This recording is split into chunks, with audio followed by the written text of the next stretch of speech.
The universe, it turned out, had a peculiar sense of humor, not the kind that made you chuckle at dinner parties, but the sort that made entire civilizations question their life choices while floating in the vacuum of space, wondering how exactly they'd managed to bureaucratize warfare into something resembling a cosmic game show. Nexus Prime hung in the void like a crystalline tumor, all gleaming surfaces and impossible angles that hurt to look at directly. The diplomatic station represented the pinnacle of 12 species' collaborative engineering efforts, which was another way of saying it was a monument to compromise, functional, impressive, and absolutely nobody's first choice for how to actually build anything. The fact that it hadn't exploded yet was less a testament to superior design and more proof that the universe occasionally took pity on collective stupidity.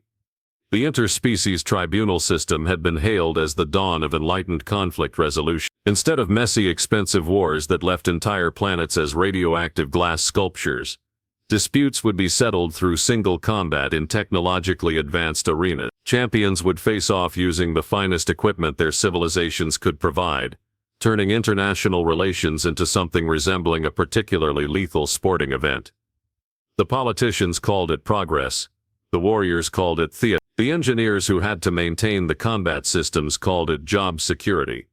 Today's performance featured the Krathon Empire, a collection of militaristic species who had somehow convinced themselves that might made right, efficiency trumped ethics, and intimidation was a valid form of diplomacy. They'd been expanding their territory with the sort of methodical precision that made accountants nervous and neighboring star systems significantly shorter-lived. Their latest territorial acquisition attempt involved a star system that 3 smaller allied species, the Valthree, the Zephyrians, and the Corvani, had been inconveniently occupying for the past few centuries. The system in question contained deposits of trilithium crystals, which were apparently essential for faster-than-light communication networks. Without them, interstellar civilization would be reduced to sending messages by carrier probe, a process about as efficient as conducting galactic diplomacy through interpretive dance.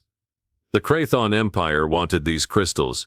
The smaller species wanted to continue existing. The tribunal system offered a compromise: winner takes all, loser gets to experience the philosophical satisfaction of having participated in a civilized process before being systematically absorbed. This was where Earth's recently minted membership in the galactic community became what diplomatic historians would later describe as problematic. The humans had been admitted to the interspecies alliance roughly 18 months ago, after a lengthy application process that involved proving they were capable of spaceflight, wouldn't immediately attempt to conquer their neighbors, and could be trusted with sharp objects. The admission had been grudgingly granted, largely because Earth's location made it useful as a strategic buffer zone, and partly because humans had demonstrated an alarming tendency to develop nuclear weapons when left unsupervised. The protection treaties that bound the alliance together were ancient documents, written in a dozen different languages by species who had fundamentally different concepts of legal obligation. The translation algorithms alone required more computing power than most civilizations used to run their entire governments. Buried somewhere in subsection 847b of the Mutual Defense Protocols was a clause requiring member species to provide champions for tribunal combat when invoked by allied members facing existential threat. The Valthree, Zephyrians, and Corvani had invoked this clause with the sort of desperation typically reserved for species facing extinction.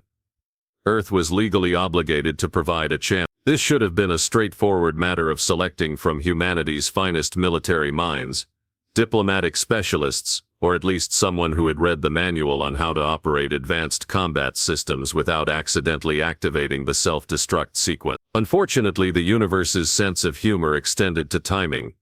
Earth's primary military attaché had been recalled to Sol system for a court-martial involving what the official reports described as creative interpretations of the Geneva Convention. The backup diplomatic specialist had suffered what medical professionals termed acute psychological breakdown after attempting to understand Krathon military doctrine. The tertiary strategic advisor had been found in her quarters, surrounded by empty bottles and muttering about the fundamental impossibility of defeating an enemy that viewed retreat as a form of performance art. This left Earth's representation on Nexus Prime in the capable hands of exactly one individual, a maintenance engineer who had been elbow-deep in the station's life support systems when the crisis began. She had been attempting to recalibrate the atmospheric processors to accommodate the methane-breathing Corvani delegation when the emergency protocols activated, sealing all non-essential personnel in their current locations until the tribunal concluded. The engineer had spent the better part of her adult life ensuring that complex technological systems continued functioning despite their operators' best efforts to break them. She understood the fundamental truth that most sophisticated machinery was held together by hope,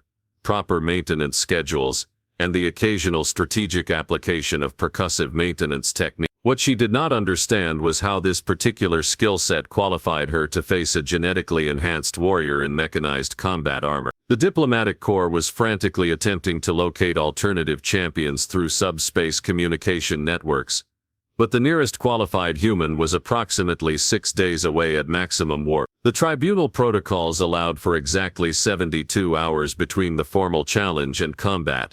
Mathematics, it seemed, was not particularly interested in humanity's staffing difficulty. As the various species representatives gathered in the station's central conference chamber to witness the formal challenge ceremony, the engineer found herself wondering if her maintenance manual had any relevant sections on surviving impossible odds. The index, she recalled, was notably lacking in entries for diplomatic disasters or last-minute gladiatorial combat.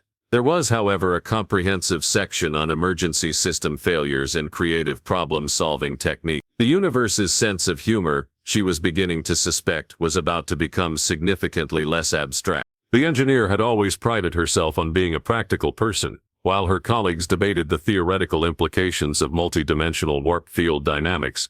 She focused on the considerably more pressing matter of preventing those same warp fields from turning starship crews into exotic forms of subatomic paste. This approach had served her well throughout her career, right up until the moment she found herself standing in the center of Nexus Prime's most prestigious conference chamber, surrounded by representatives of 12 species who were all staring at her with expressions that ranged from polite confusion to barely concealed horror. The formal challenge ceremony had the sort of elaborate ritual complexity that suggested it had been designed by committee, then revised by several additional committees, each with strong opinions about proper protocol and insufficient understanding of practical implementation. The Krathon delegation had arrived in formation, their ceremonial armor gleaming under the chamber's artificial lighting system. A lighting system, the engineer noted with professional interest, that was operating at approximately 15% above manufacturer specifications and would likely require bulb replacement within the next standard month. Ambassador Vrex of the Krathon Empire stood nearly 3 meters tall, his exoskeleton polished to mirror brightness and his forearms moving in patterns that conveyed what the translation matrix helpfully identified as ritualistic intimidation display. He spoke in the sort of deep, resonant tones that suggested his species had evolved specifically to make dramatic speeches in large chambers. The actual content of his speech involved traditional phrases about honor, strength, and the inevitable triumph of superior civilization over inferior opposition. The engineer found herself wondering if the ambassador's armor had proper ventilation system. Exoskeletons were notoriously difficult to climate control, and the chamber's atmospheric processors were running warm due to the mixed species environmental requirements. She made a mental note to check the ventilation specifications later, assuming she survived the next few days. The 3 allied species representatives responded with their own ceremonial declarations, which the translation matrix rendered as variations on "we're probably going to die, but we're going to be very dignified about it." The Val 3 delegate, a crystalline being whose body structure resembled an elaborate chandelier, managed to convey profound sadness through harmonic resonance pattern. The Zephyrian representative, who looked like someone had crossed a butterfly with a philosophy professor, fluttered nervously while delivering what appeared to be a prepared statement about the fundamental injustice of the universe. The Corvani speaker, breathing methane through a portable atmospheric unit, simply stated that their species had survived ice ages, solar flares, and 3 different extinction events, and weren't particularly inclined to surrender now. When the formal presentations concluded, all attention turned to Earth's representative. The engineer realized that diplomatic protocol required her to make some sort of statement about humanity's commitment to the Alliance, their determination to uphold justice, and their confidence in the coming trial by combat. Instead, she found herself asking whether the combat arena had been properly maintained according to manufacturer specifications. The question created the sort of profound silence typically reserved for theological discussions, or particularly awkward family dinners. The Crathon ambassador's intimidation display faltered slightly, his ceremonial posturing interrupted by what appeared to be genuine confusion. The allied species representatives exchanged glances that suggested they were reconsidering their decision to invoke the protection treaty. The arena administrator, a nervous Zephyrian technician, whose job involved ensuring that the combat systems functioned properly without actually killing anyone important, began explaining the maintenance protocols with the sort of enthusiasm typically reserved for root canal procedure. The combat arena represented the pinnacle of interspecies collaborative engineering, featuring energy barriers that could contain stellar-level explosions, weapon dispensers calibrated for 12 different physiological types, and environmental controls capable of simulating combat conditions from Arctic tundra to molten lava flow. The engineer listened with professional interest, occasionally asking technical questions about power consumption rates, backup system redundancies, and the last time anyone had performed a comprehensive diagnostic on the arena's core system. Her questions revealed a troubling pattern. The arena's maintenance had been performed by rotating teams of specialists from different species, each responsible for their own technological contributions, but none with comprehensive understanding of the integrated system. The Crathon delegation had brought their champion, a genetically enhanced warrior encased in powered armor that cost more than most planetary defense budgets. The armor featured adaptive camouflage systems, integrated weapon platforms, and defensive capabilities that could reportedly withstand direct hits from ship-grade particle cannon. The warrior himself had been bred for combat, trained from childhood in 17 different forms of armed conflict, and equipped with neural implants that provided tactical analysis capabilities approaching artificial intelligence level. The engineer's equipment consisted of a maintenance toolkit, a portable diagnostic scanner, and a work uniform that had been designed for comfort rather than protection. Her combat training extended to mandatory safety courses, and one unfortunate incident during her academy years, when she had accidentally activated a security robot and been forced to disable it using a plasma cutter and improvised electrum. The mathematical analysis of her survival prospects would have been profoundly depressing if she had bothered to perform it. Instead, she found herself mentally cataloging the arena's technical specifications, cross-referencing them with her knowledge of similar systems, and identifying potential points of failure. Every complex system had weaknesses, usually in the interfaces between different subsystems or in the automated protocols designed to prevent catastrophic failures. The arena's safety systems were particularly interesting. They had been designed to prevent accidental deaths during combat by automatically intervening when life-threatening situations developed. The energy barriers would intensify to contain dangerous weapon discharges. The environmental controls would compensate for hazardous conditions, and the weapon dispensers would lock out potentially lethal ammunition type. These systems had been calibrated for 12 different species' physiological requirements, and tested extensively under controlled conditions. What they had not been tested for was deliberate manipulation by someone who understood their operating principles better than their designers had intended. The engineer began to suspect that the arena's greatest weakness was not any single system failure, but the complex interactions between systems that were supposed to work together, but had been designed by different species with different engineering philosophies. As the ceremony concluded and the various delegations departed to prepare for the coming combat, the engineer remained in the chamber, ostensibly to review the arena specifications but actually to think. She had approximately 60 hours before the trial began, and she intended to use every minute of that time to understand exactly how the arena's systems could be convinced to misbehave in creative and useful ways. The universe's sense of humor was about to meet humanity's approach to problem solving. The results, she suspected, would be educational for everyone involved.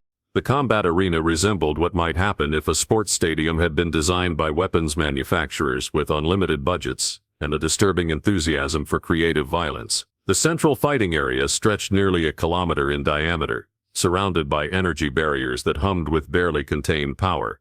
Weapon dispensers dotted the perimeter like technological flowers, each one calibrated to provide implements of destruction suitable for different species' physiological requirements. Environmental controls could transform sections of the arena into alien landscapes within minutes, creating tactical advantages or disadvantages depending on the combatant's adaptability. The observation galleries buzzed with activity as representatives from across the galaxy settled in to witness what most expected to be either a very short fight or a very long execution. The betting pools had established odds that were mathematically equivalent to wagering on whether gravity would continue functioning next Tuesday. The Krathon delegation occupied the premium seating section, their ceremonial armor gleaming under the arena's lighting systems as they prepared to celebrate what they considered an inevitable victory. The engineer entered the arena through the Challenger's gate, her maintenance toolkit slung over one shoulder and her portable diagnostic scanner attached to her belt. She had spent the previous 2 days studying technical manuals,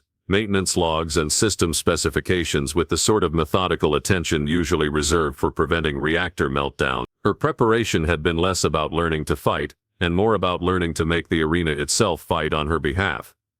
The Krathon champion emerged from the opposite gate like a technological nightmare made manifest. His powered armor stood nearly 4 meters tall, its surface covered in adaptive camouflage that shifted between mirror-bright reflection and matte black absorption. Weapon systems extended from his shoulders and arms, particle cannons, plasma projectors and various implements whose functions the engineer preferred not to contemplate. His movements were precise and economical, suggesting the sort of tactical awareness that came from years of professional violence. The arena's announcer, a multi-species AI system that had been programmed to provide commentary in 17 different languages simultaneously, began the formal combat introduction. The translation matrix rendered its proclamations as variations on "prepare to witness superior technology triumph over inferior opposition," though the engineer suspected the original phrasing was considerably more colorful. The combat began with what military historians would later describe as aggressive posturing.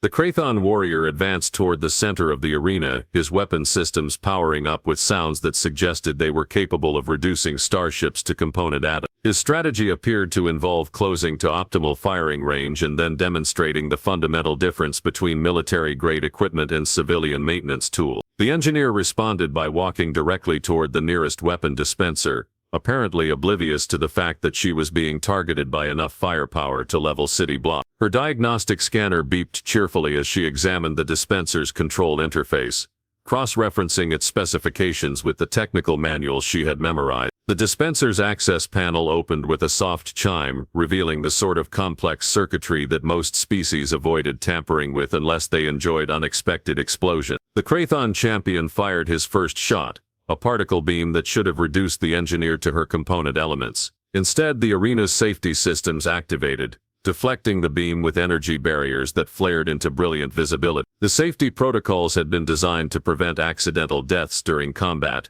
automatically intervening when life-threatening situations developed. The engineer had spent considerable time studying these protocols, particularly the sections dealing with system overrides and emergency responses.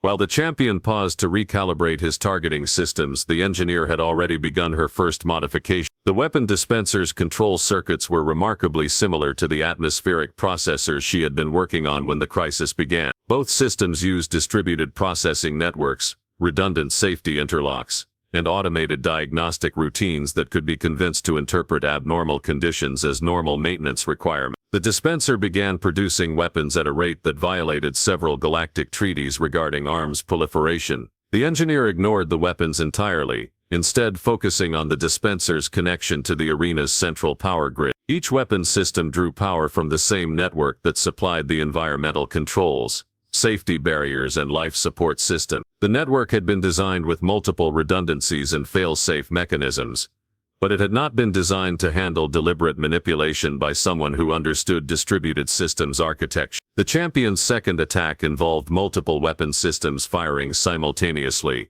creating a coordinated assault that should have overwhelmed the arena's safety barrier. Instead, the barriers responded by drawing additional power from the environmental control system, which automatically compensated by redirecting power from non-essential systems. The engineer had anticipated this response and had already modified 3 additional weapon dispensers to create artificial power demands that cascaded through the arena's electrical grid. The result was a feedback loop that the arena's designers had never anticipated. The safety systems attempted to maintain protective barriers around the engineer while simultaneously trying to regulate power distribution to systems that were no longer behaving according to their original specification. The environmental controls began cycling through different atmospheric compositions, trying to maintain stable conditions while their power supply fluctuated wildly. The champion found himself fighting not just one opponent but the entire arena, as systems that had been designed to remain neutral began activating in response to the engineer's modification. Weapon dispensers began targeting his position, apparently interpreting his advanced armor as a threat to arena safety. Environmental controls created atmospheric conditions that interfered with his targeting system. The energy barriers that should have protected him instead channeled his own weapon discharges back toward his position. The engineer continued her work with the sort of methodical precision that suggested she was performing routine maintenance rather than engaging in mortal combat. She had turned the arena's safety systems into weapons, its weapon systems into environmental hazards, and its environmental controls into a tactical advantage. The champion's superior technology became a liability as the arena's automated systems targeted anything that registered as abnormally advanced. The final cascade failure occurred when the champion's armor systems attempted to interface with the arena's network to improve targeting accuracy. The engineer had anticipated this possibility and had prepared a particularly creative interpretation of the system's diagnostic protocol. The arena's central computer decided that the champion's armor represented a critical system malfunction, and began attempting to shut it down through increasingly aggressive power surge. The combat ended not with dramatic explosions or heroic last stands, but with the sort of quiet efficiency that characterized properly maintained equipment. The champion's armor systems shut down in sequence, leaving him immobilized but alive within his protective shell. The arena's safety barriers deactivated, the environmental controls returned to normal settings, and the weapon dispensers ceased their unauthorized activity. The engineer stood in the center of the arena, surrounded by the evidence of systematic technological rebellion, and checked her diagnostic scanner to ensure that all systems had returned to normal operating parameters. The entire combat had lasted 57 seconds, most of which had been spent waiting for the arena's automated systems to process her modifications and respond accordingly. The observation galleries had fallen silent, their occupants struggling to process what they had witnessed. The betting pools had suspended operations, their algorithms unable to calculate odds for events that violated fundamental assumptions about how technology was supposed to be. The applause began slowly, uncertainly, like the first drops of rain before a storm.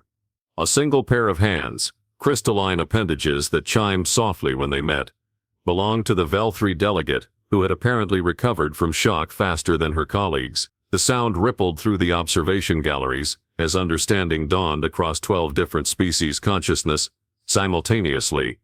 This had not been luck, accident, or divine intervention.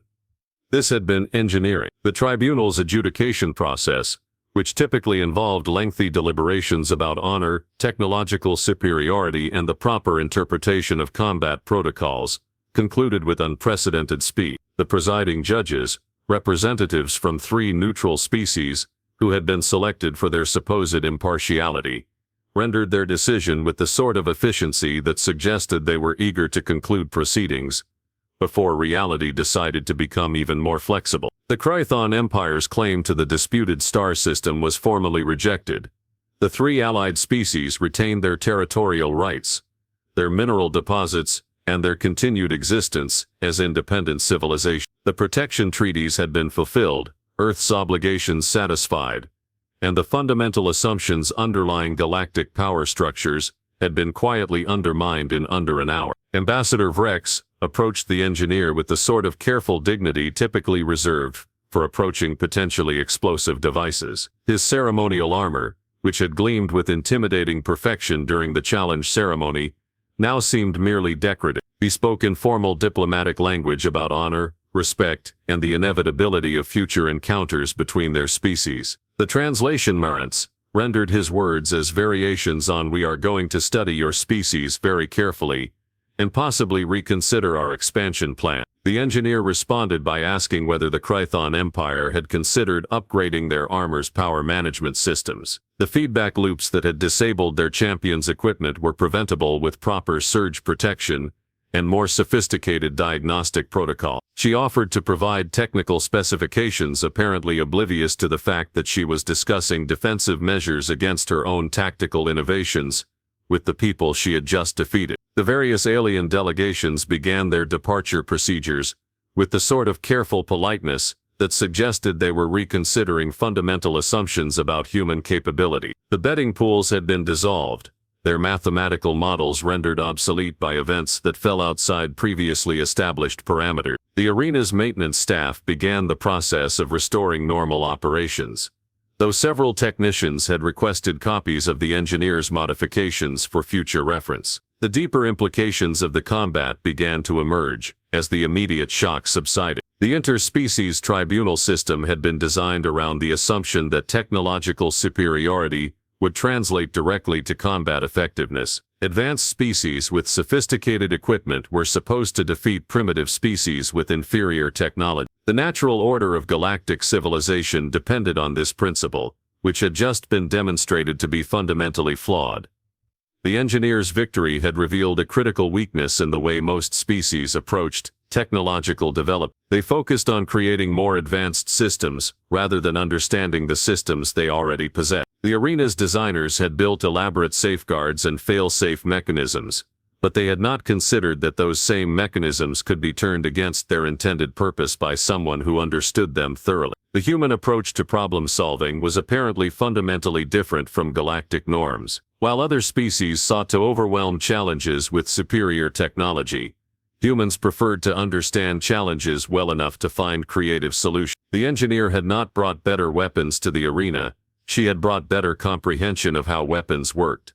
This distinction was beginning to have political ramifications that extended far beyond the original territorial dispute. If humans could consistently outthink opponents with superior technology, the balance of power in the galaxy might be considerably more fluid than previously assumed. The Krython Empire's expansion plans were suddenly complicated by the possibility that their technological advantages might be neutralized by species that understood technology better than they did. The engineer packed her maintenance toolkit with the same methodical care she had shown throughout the crisis. Her diagnostic scanner had recorded the arena's responses to her modifications, providing valuable data for future maintenance operations. She made a mental note to submit a formal report to the station's technical staff, recommending several upgrades to prevent similar system compromises in the future. The irony was not lost on the assembled representatives that the human was now helping to fix the vulnerabilities she had just exploited. This seemed to epitomize everything confusing about human behavior. They would break systems to solve problems, then repair the systems to prevent others from using the same solution. The approach suggested a species that viewed technology as a tool to be understood and manipulated, rather than a source of inherent superiority. As the various delegations departed Nexus Prime, carrying news of the day's events back to their respective governments, the engineer returned to her original assignment. The atmospheric processors still required calibration for the methane-breathing Corvani delegation, and the life support systems needed routine maintenance to prevent the sort of cascade failures that could inconvenience thousands of beings. The universe's sense of humor had been satisfied, at least temporarily. The galaxy's most advanced diplomatic station continued to function properly, its systems maintained by someone who understood that complex technology was only as reliable as the person responsible for keeping it working. The fact that this same person had just redefined the fundamental assumptions underlying galactic civilization was apparently just another day at the office. The engineer began her maintenance routine, humming softly as she worked. Somewhere in the background, the universe chuckled to itself and began preparing its next joke. The galaxy, it seemed, was going to be a more interesting place than anyone had anticipated.